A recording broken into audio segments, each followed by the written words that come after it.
Hello, everyone. Welcome to our peak season webinar. My name's Sahana. I'm going to be your host and your presenter for today.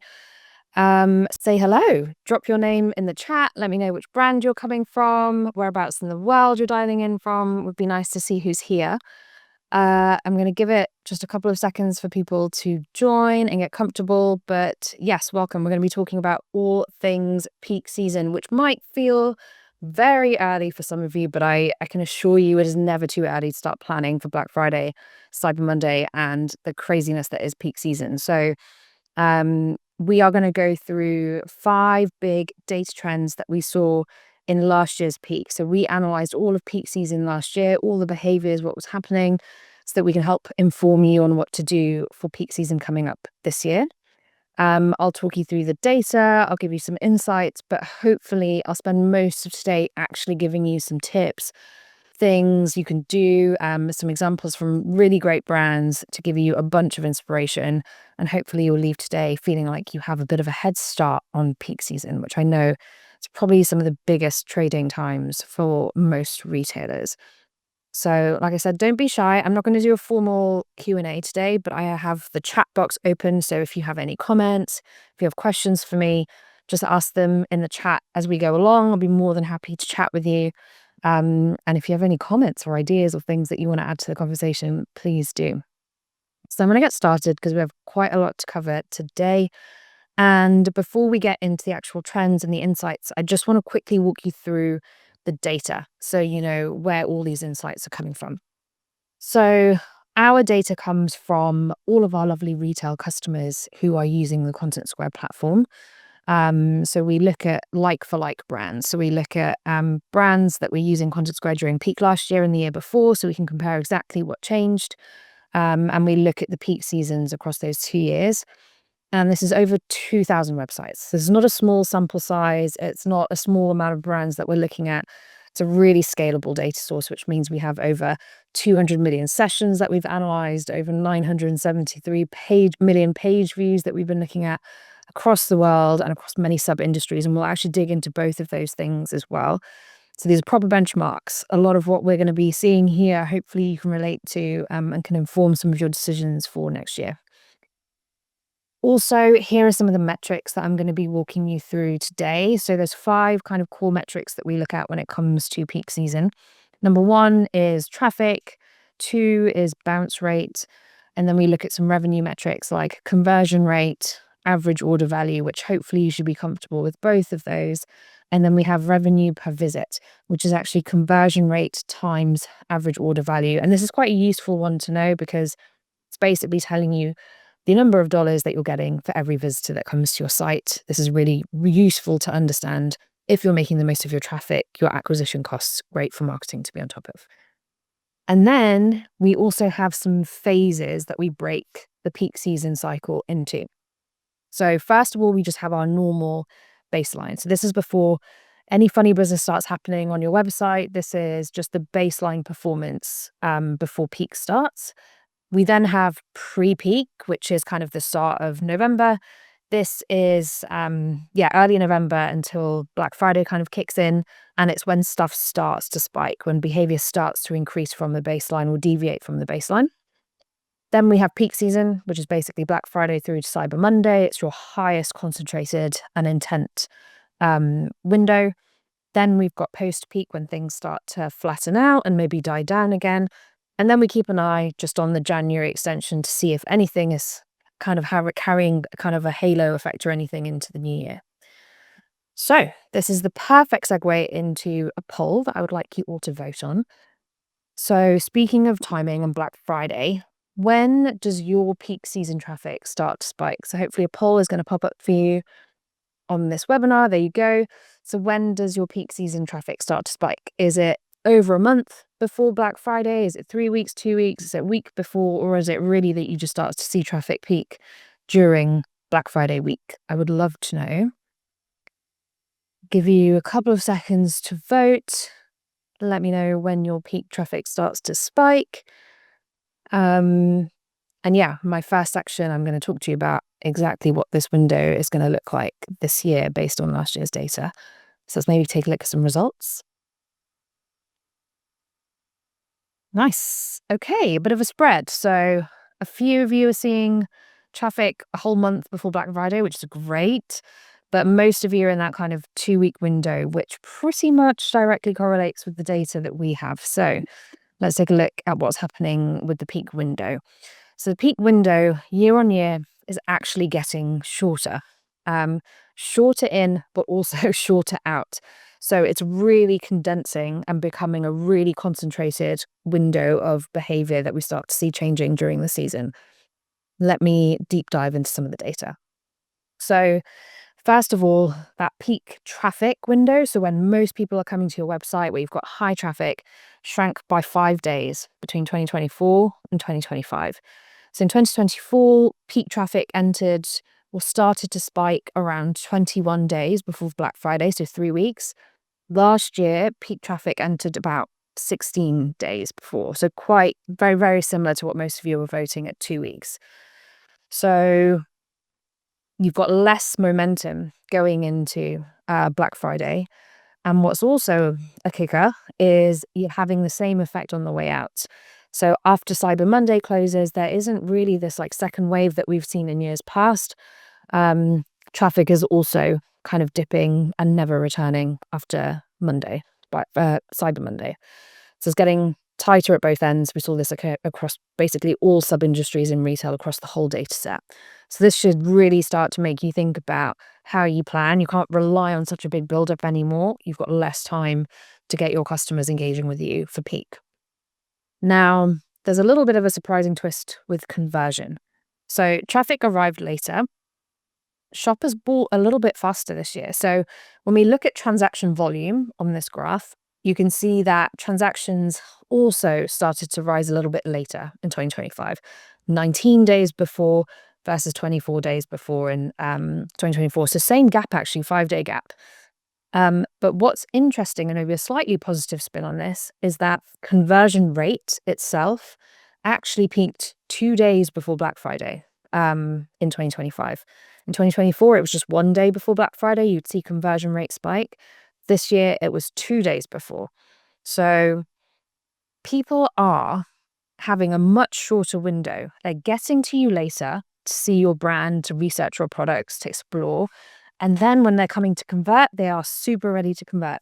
So this whole like research to purchase ready window is becoming smaller and smaller. There's a really short gap between those two states. So what do we think you should do about it? So we've got some actions, I guess, that can help you plan around a shorter peak window. So first of all, now is the time to stress test your site. You will start to see things peaking in October, November. So now is the time, which is why we're starting to plan so early, to make sure that your website just has basic hygiene down. So have a look at last year's peak results and your performance. Maybe look at the top 10 highest traffic pages that you had and start optimizing those now. Make sure site speed is one of the biggest frustrators that we see for customers. So make sure that your site performance is just up to scratch. Get all of that in order this summer and use this time to A/B test. When things are low stakes, you've got time to maybe build new features and try things out. This is the time to do that, not too close to the wire when traffic is at its peak and you don't have much time to course correct if things go wrong. Throwing this ebook in here, it's probably one of our most popular, but if you need some inspiration or a bit of a starter for how to get your A/B test up and running, definitely take a look at this guide. We will drop the link in the chat as well. Next up, make sure you are building that early momentum with your customers. So they have a couple of weeks of researching and high traffic before they get to that kind of conversion moment. So make sure it is really easy for customers to save, to wish list, to start preparing for when they are ready to buy. Consider building up to peak season, teaser offers, early access campaigns. They are there, they're on your website. So start engaging them and meeting them. And a really good thing to do during that kind of traffic spike, 2 weeks or 3 weeks out from Black Friday is start to understand which of your products are generating interest, because that could help you kind of tweak and change what you start promoting, what your best sellers might be on your homepage in your campaigns. And then lastly, you need to make every day of peak count even more than usual now because that window is so small. So launch your peak offers maybe 2 to 3 days before Black Friday rather than on Black Friday if we know that conversion is starting to spike before the day. Act during peak. I will show you a really good example of a brand that's doing this really well, but don't just set it and pray and hope that, this 2 week window of loads of traffic and high conversion will just perform and that you shouldn't have to make some iterations or changes even when things are live. And don't rely on there being another wave or a halo effect after Cyber Monday. It kind of drops off a cliff. So you need to think about what your pivot is going to be. Is that moving from acquisition to retention or to loyalty or another campaign? Is it Christmas that's already coming up and gifting? But you need to make sure that you pivot pretty quickly to keep people interested. So, like I said, here's a bunch of tips, but I think it's going to be best if I show you some examples of brands that I think are doing some of these things really, really well. So first up, we spoke about having that kind of build up and trying to build a bit of habit and engagement with you ahead of when Black Friday hits. So if you don't know this brand, it's a brand actually based in the UK called Boots. They're a pharmacy and kind of health and beauty retailer. They're one of the biggest in the UK. They have like 2,000 stores, and actually they have one of the best and biggest loyalty programs in British retail.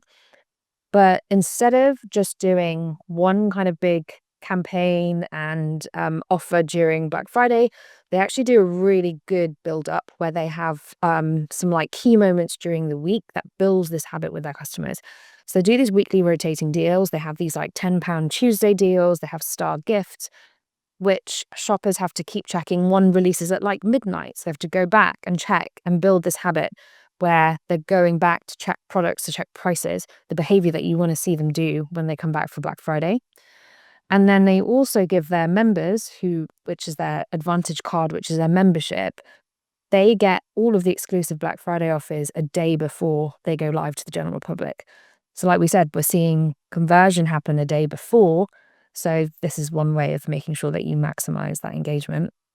And Boots had a great Black Friday last year. They released a press release saying that they had one order per second before Black Friday even started because of these deals. So it was great. Next, this is my favorite example, slightly because of the brand, but mostly because of what they did. So this is Lovehoney, which is, if you don't know them, a global sexual wellness retailer, hence all of the blurry images. So I'm not going to get in trouble for showing you anything I shouldn't, but they are one of the biggest ones in their category globally. So I use this example, I think, every year for Black Friday because I think it always, always resonates.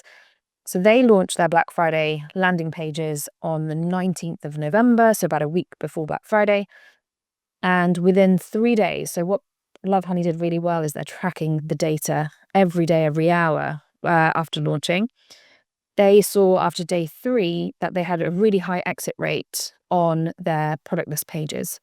And only less than 12% of people were seeing their category pages. However, when they were looking at good behavior and what was converting, they saw that people that were interacting with filters were converting really well. It's just that people weren't clicking and getting into the filters, obviously because they're behind that filter button. So what they did, they just thought of a very quick fix. So as you can see in the screenshot, they just pulled out these kind of 3 tabs, which was their top performing filters, the filters that were creating the most conversion. It's not the sexiest, ironically, not the sexiest design, but they did it very quickly, within minutes, I think, of finding out what happened. They didn't wait for a designer. They just saw the solution, they saw the data, and they made the change, and they made the money. They saw 30% increase in conversions just from this tiny, very basic change because they reacted so quickly on the data. And if they'd waited, the window would have gone. They made the change during the campaign. And I think here is a really good example of speed beats perfection. Act during peak. I cannot tell you enough how you should really be considering watching the data every day and not setting and praying. Another really good example is ASOS. So hopefully, ASOS, a really big online fashion retailer, ships to, I think, 200 plus countries worldwide now. Now, we talked a little bit about how there isn't really a second wave now once Black Friday closes up. So what I did is I went on a few brands' websites and I looked at what their landing page looked like on the Wayback website finder. And this was ASOS's page during Black Friday on the left. So you can see they had a bunch of Black Friday promotion and imagery and sales and everything. And then I looked at what their page looked like 1 week after, and they completely reset. They didn't just completely reset, they kind of had this kind of reintroduction campaign on their homepage with "This is ASOS." So it was a complete kind of introductory campaign to, I guess, a bunch of new customers that probably came in during that high Black Friday traffic spike. And the messaging completely changed. It was kind of like, "Are you new here? Get your discount. Here's our free delivery," which I abuse probably on a weekly basis. Download our app. It was like a very welcome to ASOS kind of marketing campaign again.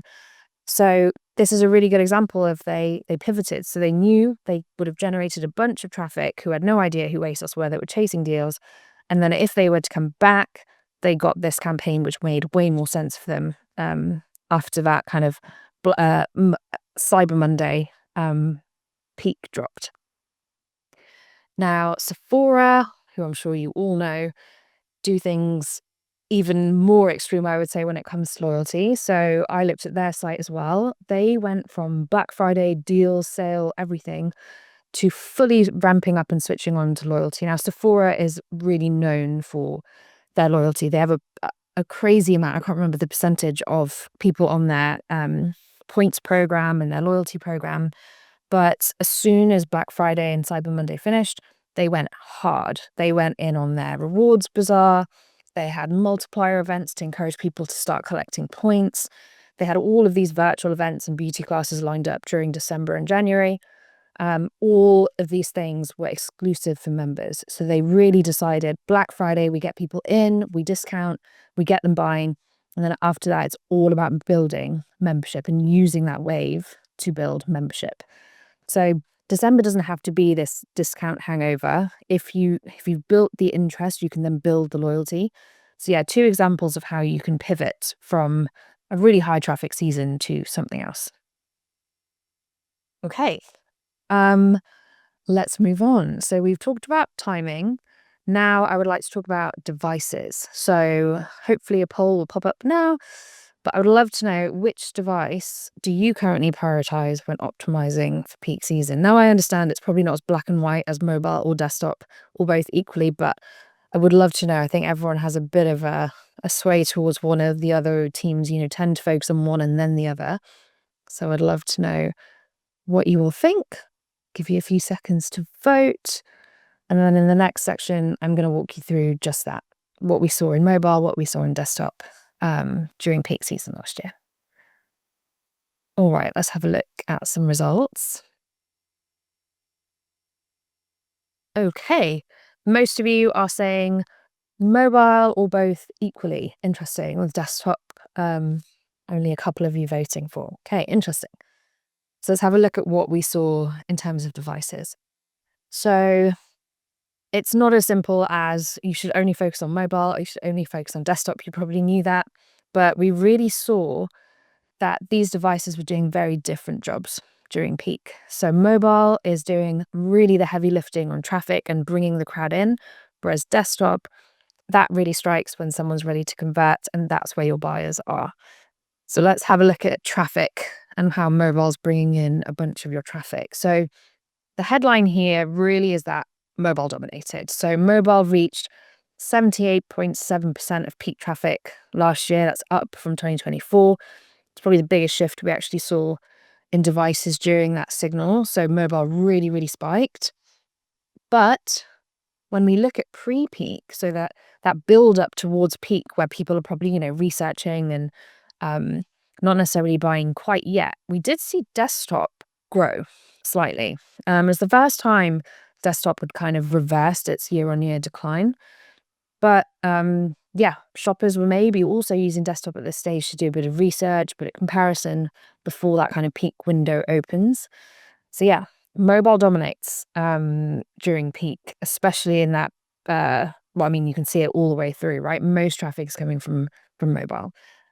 So let's see what happens with engagement and bounce rates. So here you can see the bounce rates for both desktop and mobile. At peak, desktop bounce rate hits 40 or drops down to 45.3% and mobile down to 48.8%. This is the lowest bounce rate we see during the season for both of the devices, which is great. It means people are engaged, high intent, they're not leaving your website during peak, which is really, really good. However, what's interesting is what you look at how they recover after peak. So after peak, desktop bounce rate actually increases above its baseline. It gets worse straight after peak. So people buy what they need and then desktop becomes just somewhere where they come and bounce again. Whereas mobile does have a bit of a nice afterglow after peak, and the bounce rate actually stays a little bit below its normal baseline. So when we are talking about things like what should you pivot to, what can you do after Cyber Monday, mobile may be where you need to focus to do those re-engagement campaigns or to pivot or to get people more engaged, because that's where less of the bounce is happening, more of your traffic will be.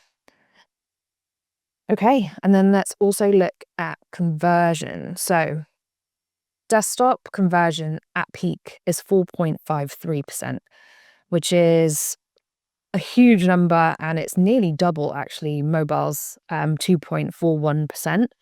So desktop is where conversion is happening mostly. Twice as likely more to have conversions on your desktop than mobile.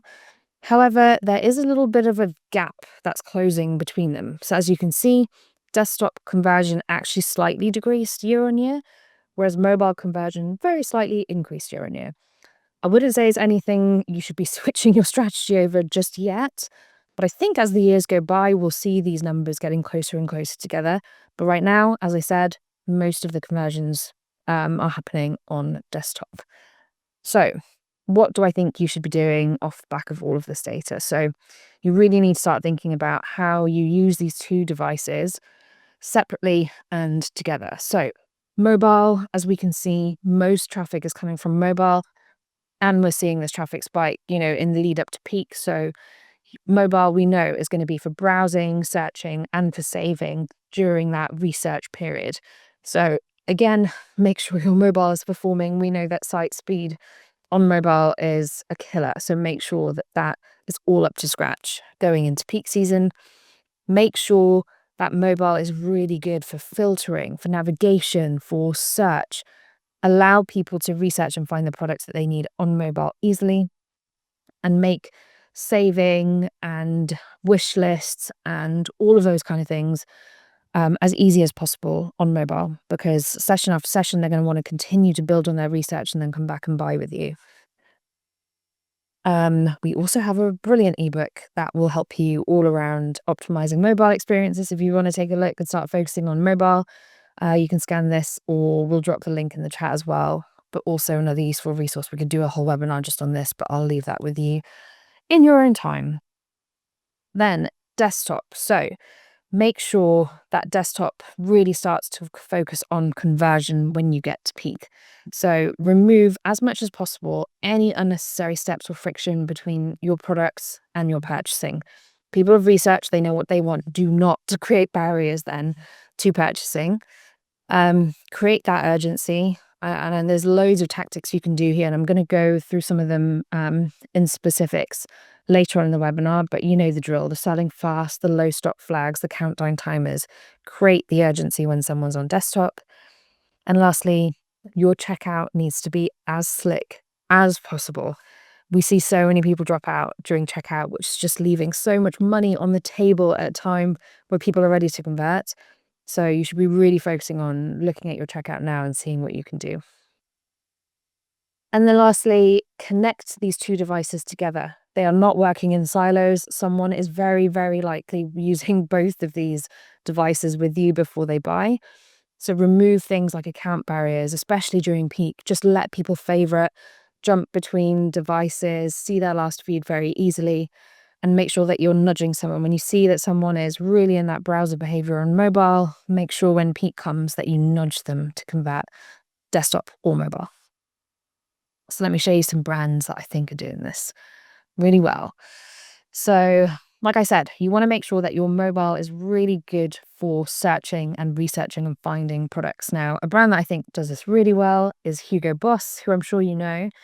So I checked out their search earlier this week, actually, and they have a really, really smart search now on mobile and desktop, actually. And you can start typing in. It would start, I typed in t-shirts and it gave me the right categories to look into. It also starts giving me products within the search feature, which I think is really great. What they've also added is an AI personal stylist. So before you even type anything in, you have the option to go and chat with their AI stylist and find the right products. So you can go in, you can either look for a specific product, you can type in a trend, and it starts giving you products. And what was cool here is it was actually ordered by discount. So I could see the things that were on offer first. Really smart way to find what you need quickly on mobile. So I would really recommend making sure that your search, your nav, everything on mobile is working like this. Next up, and I hate to say it, but Amazon do this really well. But when your customers are on desktop, you need to start creating that kind of urgency around making the decision.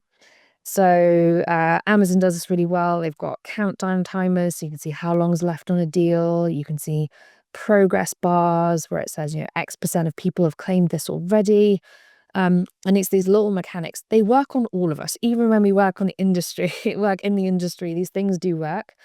It's finding the right balance. It's finding the right combinations. It's not trying to do everything all at once. And again, it's maybe testing some of those things earlier rather than later. But yeah, take a look at Amazon and some other brands that do this really well. And then lastly, Etsy. I am a hardcore Etsy customer, actually. What they do really well is let shoppers save to favorites and without having to create an account. So I mentioned this earlier. So what you can do is you can start on mobile and you can create a favorites list. And as soon as you go to desktop, it all just carries over, and vice versa, by the way. So it just doesn't have that barrier between your sessions or your devices. Um, I also think Etsy does this really well because they kind of play into the whole Pinterest thing and let you build inspiration boards and things like that, which is really keeps people coming back for. But what's also interesting is you can probably see on that green bar there and at the top of the mobile copy, they mention that actually the saved items expire after 7 days. So during peak, that's fine. It gives you enough time to research and buy within the peak window.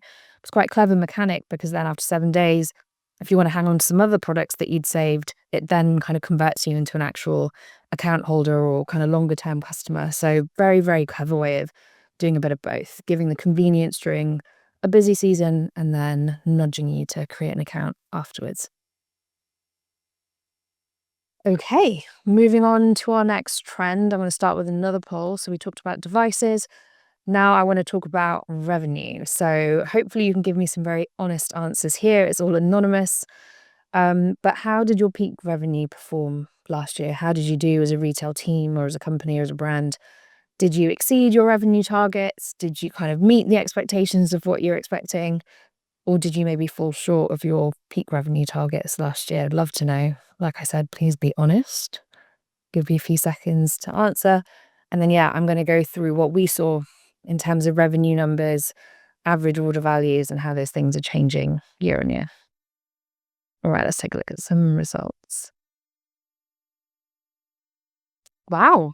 Everyone has said that they've exceeded expectations. Now, I wonder if this is because a lot of you based in North America. Let's see, because I also have some data on North America that was quite promising.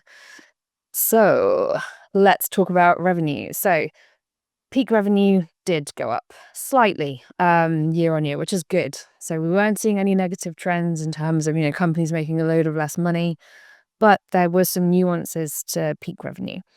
Peak revenue depends on the number of conversions, not necessarily bigger baskets, which makes sense. I'm going to dive into those two things right now. So first of all, let's talk about revenue per visit. This is what I mentioned at the start. Revenue per visit is the conversion rate times the average order value. So the amount of revenue that's coming for every visitor that comes to your site. Now, desktop revenue per visit did very well, went from $5.87 to over $9 per visit, which is great. Mobile also increased by about nearly $2. And year on year, both of these numbers went up. So we're trending really well. Revenue is increasing during peak year over year, and is giving you probably the most revenue per visit than you will at any other part of the year, which makes sense. But what's interesting to look at is whether it's the conversion rate or the average order value that's driving this positive number. So first up, let's look at average order value, so the size of baskets. So it did rise year on year. So you can see both desktop and mobile basket size slightly increased year on year, which is great. But when we look at AOV at peak versus just the normal period, that baseline before any of this peak business starts happening, it is quite a stark difference. Minus 16.8% on desktop, minus 11% on mobile. So shoppers are buying a lot less with you during the peak season and spending a lot less per order, which makes complete sense, right? They're chasing deals, they're coming for specific items, they're going to spend less with you with discounts, which means it isn't really this basket that's actually powering that increased revenue during peak. It is, of course, conversion rates. So conversion rates soared during peak, which was great. So desktop conversion rate was 4.53% on average, which is a 64% increase on just your normal conversion rates that we see during non-peak seasons. Mobile, same, increased by 80%, nearly doubled actually conversion rate on mobile, which is great. So more visits are likely to end in a conversion and a purchase than any other point during the year. So even though those baskets were smaller, the number of people that were converting is what's creating that peak performance for you. So here's what you can do about it. So how can you turn more peak visits into purchases? So number one, streamline the path to purchase. Make sure you can shorten the path from someone knowing what product they want to discover with you all the way to purchase. Every extra step, every friction point is going to reduce that conversion rate. Remove the barriers at checkout, like I said. Make sure you have guest checkout options. Make sure you have social sign-in, pre-filled data, anything that makes that sign-in or checkout much quicker. And the basics, offer that one-click payment. We see that the payment step during checkout has the highest drop-off rate, which is wild. You have someone who's ready to get their credit card out and pay with you, and this is where we see most people dropping, and it's usually because of things like this. So make sure that step is watertight. Again, another really, really good summer reading ebook if you want to look at things that you can do to increase your conversion rate. We have an ebook full of practical tips if this is something you're going to focus on ahead of peak. But also drop that in the chat. Thank you. Number two, so work with deal mentality, not against it. So we know that average order value is down because people are chasing deals. They want to see how much they can save. That's the mindset that they're in. So signal that to them during the journey. So when someone lands on your website, make sure your homepage or your navigation makes it really easy to find deals. Try and make your deals simple to understand. You don't want someone there doing the maths, trying to figure out, how do I make this deal work? How do I save the most? Go in with really clear offers and make the savings really obvious. Tell me how much I'm saving. Tell me what the price was before and what it is now. Remind me at checkout how much I'm saving. Make me feel good about making this decision. So work with that kind of deal hunter mindset. And more isn't necessarily more at peak. I do see some brands overdo it with pop-ups and badges and really throwing it in my face with sales plays. We've seen that limiting to one well-timed pop-up or interruption is probably the optimal. You don't really want to go more than that for someone on one journey. Make sure you don't have cluttered, product pages with too many trust signals, and resist the urge to overly upsell. Like I said, AOV goes down during peak. People aren't looking to buy more and more and more. They're trying to find the specific things they want at the right price to convert. So try not to go too heavy on the upsell and risk decreasing your conversion rate. So again, let's look at some brands who are kind of practicing what I've been preaching. So first of all, like I said, try and remove the steps that it takes to go from product to checkout. So Tommy Hilfiger does this really well. On their product list page, they have a button which allows shoppers just to add to cart very quickly in a quick view. So they don't have to navigate away. They don't have to go to product detail page. One fewer page in their journey, essentially. They can quick view, they can add it to the cart, and they're back on the PLP already. So it saves a bunch of time and clicks. And yeah, when people are in that fast kind of browsing, adding mode, this makes things so much easier and removes a bit of friction between product and checkout. Then we have Glossier, a US-based brand, of course. Really well known for their Black Friday approach, I would say, because they keep it super simple. So like I said, don't make your users try and figure out what your deals are doing or how they should work together. Glossier just goes on sale once a year for Black Friday, and they just have a very clean offer. 25% off the whole site, 30% off if you spend over $100. Shoppers do not need to think more than that. They also sometimes, towards the end of the journey in the checkout, will offer kind of exclusive gifts and things, which I guess is their way of like doing that final nudge to get people to convert. But like I said, it's a very simple, nothing that the user needs to figure out for themselves, and it's very obvious on their homepage and their navigation as well. And then my last example is UK Lash, which is a UK kind of niche beauty brand. I'm actually a very loyal customer of theirs. But like I said, usually on product pages, you'll see during peak, people go heavy with the badges with like 5-star review, a quote, social proof, whatever it might be. And it feels very cluttered and overwhelming. Now, I'm not saying what UK Lash is doing here is completely mind-blowing or changing the game. AI summaries, we're starting to see them on loads of review pages now. But it's adding that value and confidence without having to go with the really cheesy, over-the-top sales badges. So think about now features that you might need to have on your product page to build that trust that will work just as well during peak season. So build that trust with useful content, not necessarily just badges and icons that you can stick on top and hope work. Okay,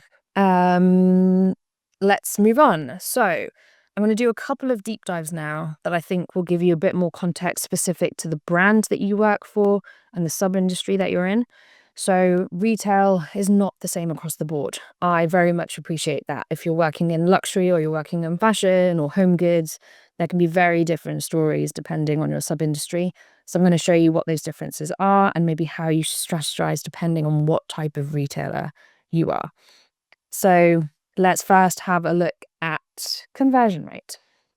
So here you can see all of the sub-industries that we have. Hopefully you can spot yourself in here. So not every sub-industry converts the same way during peak. I'm going to call out a few. So you can probably see the one that's spiking the most, which is health and beauty. So health and beauty has the highest of any sub-industry, 4.38% conversion rate during peak, which is great, and it's growing year on year. On the other side of the coin, you have luxury, which is actually falling year on year. Pre-peak conversion rate fell 29%, and their peak rates fell as well. Same for specialty retail, both pre-peak and peak conversion rates fell. So as you can see, there are big differences depending on what type of retailer that you work for. And you really shouldn't be maybe comparing yourself to others, but have a look at what's happening within your space. I would also say the same for average order value. So like I said, average order value, it falls during peak. That's very normal across the board. There were actually two sub-industries that didn't, very interestingly. So health and beauty, having a great time during peak. They actually saw their average order value go up. Same for food, beverage, and grocery. So we actually saw that people are spending more as well as converting more during peak, which is just all you want to hear as a digital professional. And then you've got luxury again with some bad news again. They had the steepest compression of their baskets. They went from about over $500 to just under $400 during peak. So that makes sense, I guess, with luxury, very high price value items, and then discounts were going to slash the prices even more. But again, big differences here when you look at which industry you're in and what's happening to your AOV. So how does this affect how you plan? So I think you have to think about which one of these groups you maybe fit into. So we've created 3 groups. We've got one I've called the amplifiers, which are the ones that are having a really great time over peak, let's be honest. Health and beauty, home goods. Both your conversion rate and your AOV are growing. Things are looking great. Shoppers are converting more and spending more. So you really can't complain. Don't feel the need like you need to discount and you need to discount more than you need to. Your shoppers are buying. They're buying at the higher rates with high basket values. Honestly, go hard on peak. It is clearly performing for you really, really well. You've then got the concentrators who we've brought in fashion and outdoors here. So pre-peak conversions is softening a little bit, but your peak conversion is still kind of holding. So you've got real demand concentrated during that deal moment. So make sure you're using pre-peak to build that consideration and research. And then during peak, you need to be ready to convert. And then lastly, we've got the kind of challenged groups, like I mentioned, luxury, some specialty retail, consumer electronics, where we've seen some declines year on year. And yeah, having a look at your pre-peak conversion rate is probably going to be an indicator of how peak is going to perform for you. So the time is actually really to act now and see what you need to do and see if you can get that conversion rate up just a little bit ahead of peak season. Okay, my next deep dive is going to be by region, and we have a few countries that we've called out as well where we have enough data within our data set. So yeah, one global peak strategy, like it doesn't work the same for all industries, doesn't also work the same way for all regions. So let's have a look at conversion rate by region and by country. So we've got our main regions, which are APAC, EMEA, and North America, and we've also pulled out some of the biggest kind of data patches or areas that we have with those in different countries. So first of all, North America is seeing the biggest spike in conversion rate, a peak well above the global benchmark, which is about 65% was what we saw as a spike. EMEA only saw about a 36% increase in conversion rates. It's pretty muted, actually, half of the global benchmark. APAC saw about 54%, kind of standard. What's interesting is when we look at specific countries within those markets. So even though EMEA was pretty flat, France saw 85%, so similar to North America. UK saw a bit higher, 48%. Japan, 2% increase during peak season. It's really not a thing at the moment in Japan. So you have to be super careful when you look at these numbers. So most of you will be working with different countries, maybe promoting and operating across the world. So think about what you're actually expecting to see. Don't benchmark globally. Start thinking about different regions and how peak season might be performing there. And then when we look at revenue per visit, I think the story is pretty similar because obviously we know that higher conversion rate is going to lead to more revenue. So North America, again, revenue per visit sees a 58% increase during peak. EMEA sees about a 27% increase in peak, not as steep. And then APAC only sees a 12% increase. Even though their conversion rate went up loads, their revenue per visit was a pretty flat number. And we know what the culprit is for that. It's AOV. So, like I said, AOV falls across the board, but the drop isn't the same everywhere. So North America sees a drop of about 15%. EMEA actually is pretty resilient, only sees a drop of AOV of about 7%, which I'd say is pretty good looking at the percentage discounts that we give during peak. And then you have APAC that saw a minus 28% of average order value, which is huge. So this is why APAC's revenue was pretty flat, is because even though they had a great improvement of conversion rate, they didn't protect their AOV. So yeah, overall, they didn't actually make the most of peak season. So here's how I think you should think about it. Think about really localizing your peak strategy by region. So don't benchmark all of your countries against the global average. Go in here, look at the data. You know, North America's numbers are very different to what we see in Asia Pac, for instance. So don't compare apples to oranges. Number 2 is match your strategy then to your regional pattern. So if you know, North America, France, they have high conversion rates. So really keep leveraging and improving on that. APAC, like I said, needs to protect the margin, needs to really look at AOV during peak. And EMEA, there's not actually much I can say here, just it's muted, optimize what's working. It's turning out to be a pretty stable time actually in EMEA. And then lastly, in low peak markets like in Japan, where we barely saw the conversion rate move, maybe reconsider. Maybe it's not a cultural moment quite yet in that region. Decide if you want to actually leverage something else or another moment, but you're not going to see huge returns investing in big peak kind of campaigns in these types of regions. Okay, so I just gave you a lot of information. I'm going to summarize for you. So, 5 trends.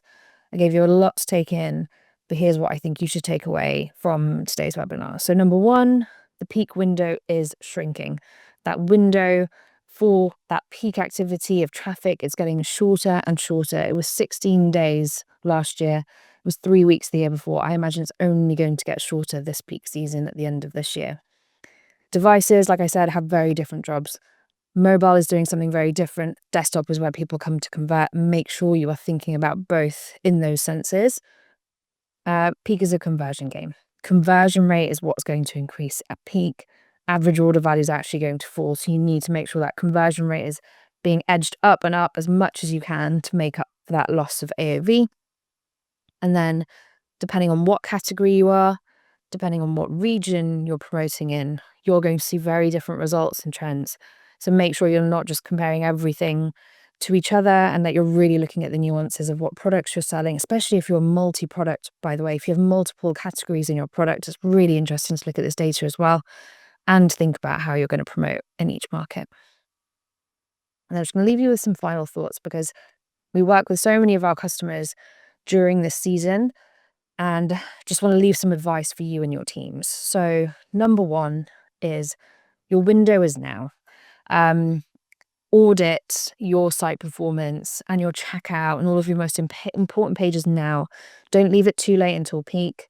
Use this summer to start auditing and getting ready for peak. Every tiny incremental change you make now is going to have huge impact when those conversion rates spike. Test now while the stakes are low and you have time to fix things. And yeah, like I said, every friction point that you find now is going to protect your conversion when you get to peak. Number two is just get your data in order. You need to have real-time data during peak season, and you need to have that shared across your teams. So make sure there aren't any silos, make sure everyone sees the numbers, and make sure you have a really clear plan of which metrics you're going to be tracking and monitoring during peak. I've given you some really high-level ones, but they don't really give you the why or what's happening. Companies like Lovehoney, like I showed you, are looking at like in-page behavior journeys, and they're keeping a track on these really important metrics that are going to help you make those small changes that give you huge results. So make sure you're setting yourself up with your data right now. And then lastly, I really encourage you to stay agile. I know it's not as easy in every company when you might have code freezes and rules about what you can change, but show that Lovehoney example to someone. Set up war rooms. We work with our customers where during Black Friday week, we go into their office, we're all in a room together. There's a screen with all the metrics. There are bets on the table. It's like a very competitive, but like very agile way of working during Black Friday, because the brands that are on top of that data, that are willing and feeling safe to make changes on the site when that traffic is high, are the ones that are going to see those results. So that is all from me. Thank you so much for joining today. If you haven't already, this is where all of the data sits. So if you haven't downloaded this already, grab yourself a copy. All of the charts that I've shown you, all of the data points are in there. So you can go and deep dive and look at regions and sub-industries and everything to your heart's content. And we will also share this deck with you tomorrow, where you will have all of my insights and tips and the brand examples that hopefully you can get some inspiration or steal from. And all the best. I know it sounds crazy saying good luck for peak this far out, but genuinely start now and you won't regret it. And hopefully this webinar and some of these tips have given you a really good head start. So thank you so much for joining. I hope it was useful. Have an incredible rest of your day,